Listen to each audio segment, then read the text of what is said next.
Hello everyone, I'm Frankie D. Cruz, and today we are talking about how to periodize your training. So, what exactly is periodization? Simply put, it is a way to break down your training into distinct blocks or cycles. Alright, and those three cycles are the macro cycle, the meso cycle, and the micro cycle. And they're the best way to adhere to the 7 laws of training. Now, there's other ways of training, alright, there's linear progression, which most people use. It is the easiest to understand. I mean, it really is, because all you do, alright, you do one thing at training, alright, next time just try to do a bit better. Alright, and then if you can't do it, deload, and then just try again. That's the common wisdom. That's not what periodization is. Periodization is saying, no, you have different blocks, and they all have a distinct and separate goal. Alright? And they're also a way for you to take a break. Periodization is about rest, ultimately. It is a way to maximize and optimize how much rest time you get. And also going and using that rest in order to adhere to the 7 laws of training we talk about so much on this channel. Alright, if you don't know what the 7 laws of training are, I have many different videos on not only all the laws, but on each law individually. So, why would we periodize? Alright, why would we do this whole periodization thing? Well, firstly, you can't always be at your best. Alright, that's simply a fact of life. The stress and toll it puts on your body, physically, emotionally, and mentally, to go ahead and be at your best at all times is immense. To expect you to always be at your best is insane, even though that's what every single workout program or diet assumes you have to be. It assumes, no, you're going to go ahead and you're going to completely change your life, and you're going to be at your best 24/7 every day of the year. It's not possible. It is not possible. It is unreasonable, even, I would say, to expect people to be that way.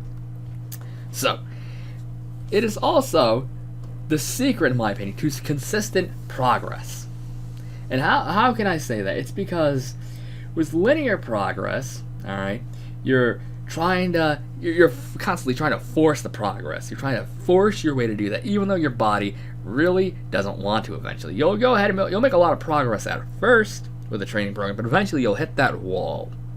With periodization, you go ahead and you are constantly making progress because you never allow yourself to plateau in the first place.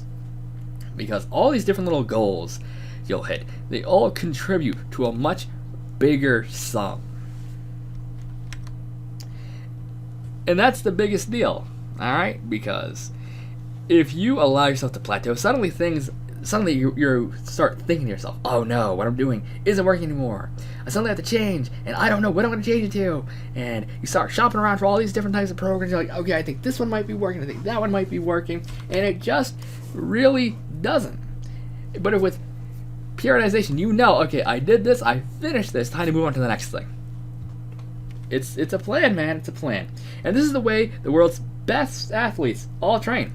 They all train like this. They all train with periodization in mind. And if it's good enough for them, it's good enough for you. I assure you of that. It is not they became so good and they trained for so long, ergo they have to train in this manner. It's they trained in this manner, ergo that's why they're the best. Alright?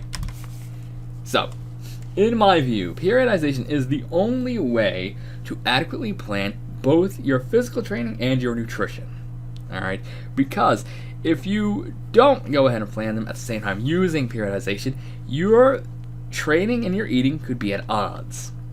And when those two things are at odds, you will not make progress because your body is being pulled in 2 different directions it cannot go in at once. Your eating has to go ahead and support your training. That's a simple fact of life. Alright? If you eat in accordance with your training, you will make progress. So, it is also, in my opinion, what is the best way to achieve big goals they once thought were far out of reach. Alright? Because it allows you to break up these giant goals, like these massive ones, into little tinier goals.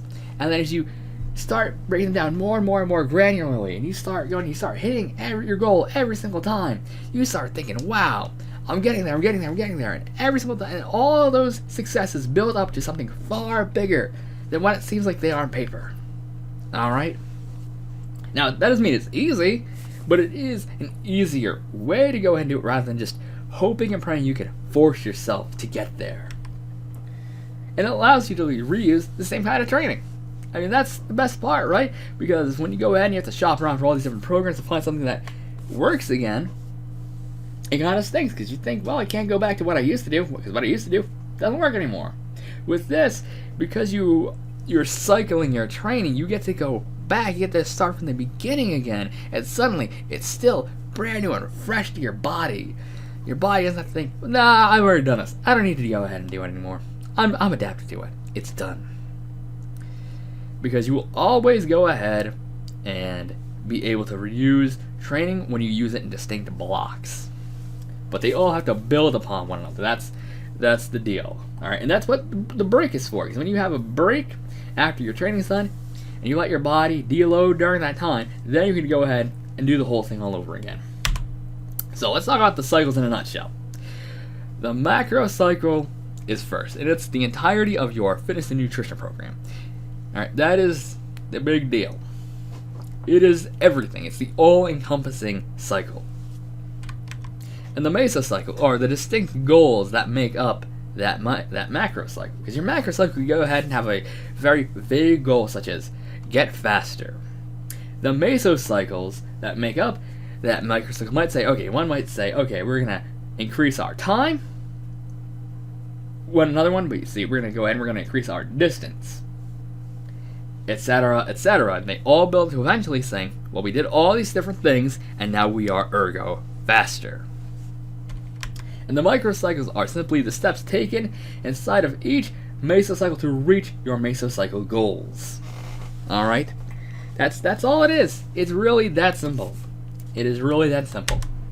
So, let's see how can we plan this out. So, a macro cycle, as we said, is a span of time of training. And I would say a minimum 3 months for an overarching goal. And a mesocycle is a block of training that typically takes 4 to 6 weeks. That is a single goal to reach. That is all it is focused. It's focused on one specific thing, and that's it. Not multiple, just one. So you wouldn't go ahead and train for, well, I might want to go ahead and get a little bit of power and a little bit of, no. You have to just choose one. You're going to train for strength, train for strength. You're going to train for hypertrophy, train for hypertrophy. But that is it. That is it. It's just one.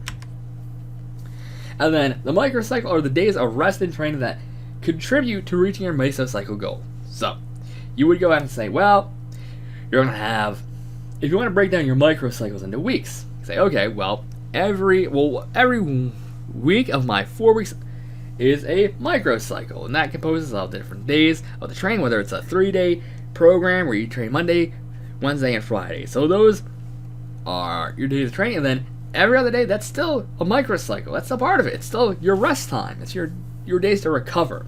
Because your days to recover must be incorporated at all times. They must be thought out in advance. How long do you take to actually recover from a workout?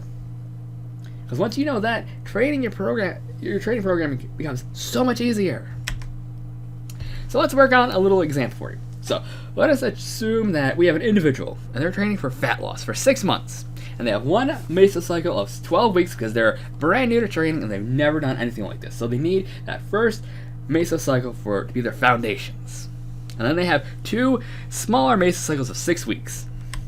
Now, the first mesocycle is exclusively for them gaining lean mass. Now, that might seem contradictory to what they're actually trying to achieve, but it is not, as we will go over in a little bit. Alright? But they still have to get that foundation, but it's also for that foundation of strength.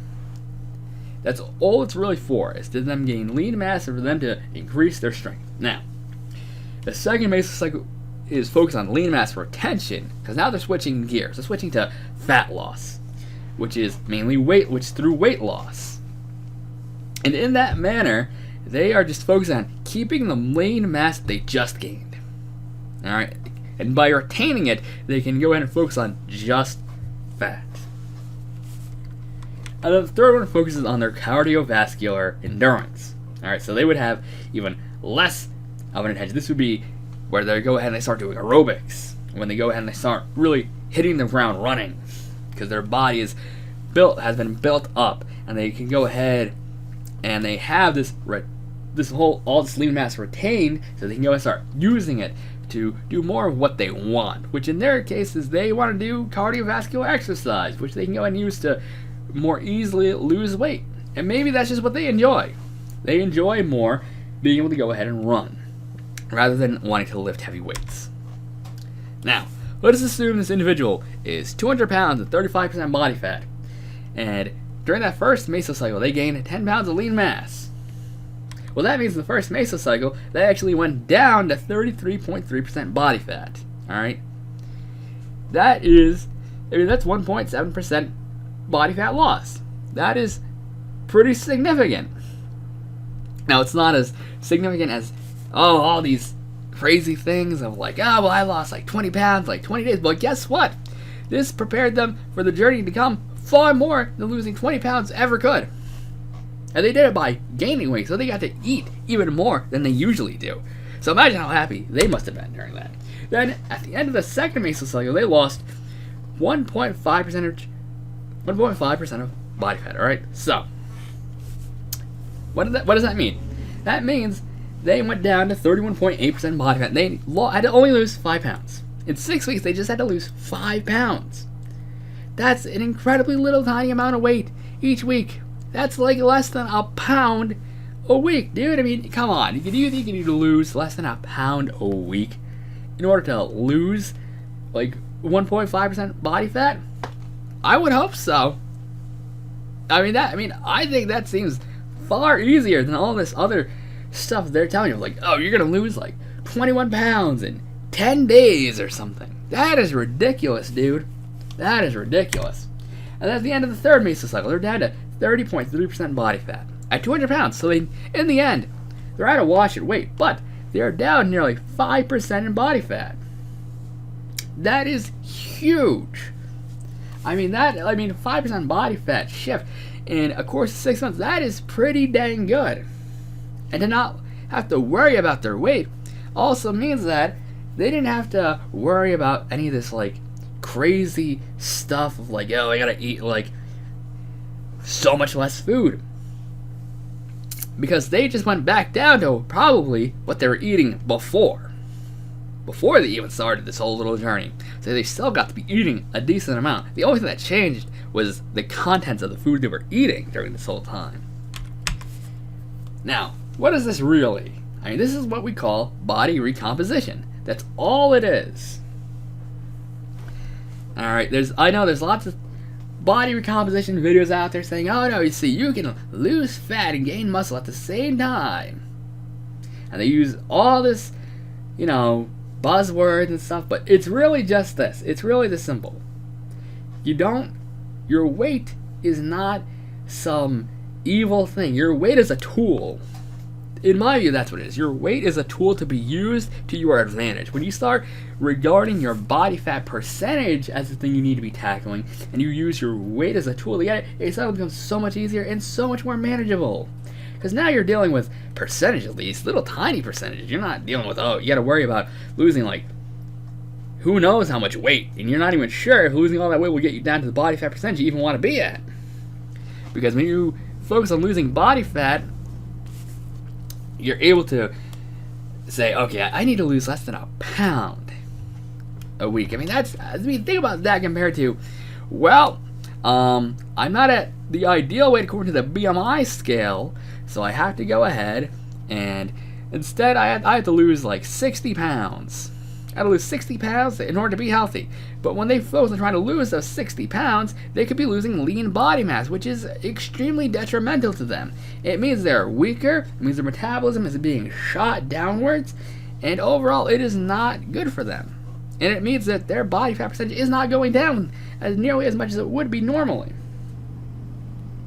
So, let's go ahead and focus on the math and the science of it. Alright, that's all I say. And yes, it is possible to gain muscle and lose fat, but it's not complex, dude. It is just math. It's just math. So, I'm Frankie D. Cruz. I'll talk to you next time. If you like this video, make sure you like, subscribe, comment, do all that good stuff, and I will talk to you in the next video.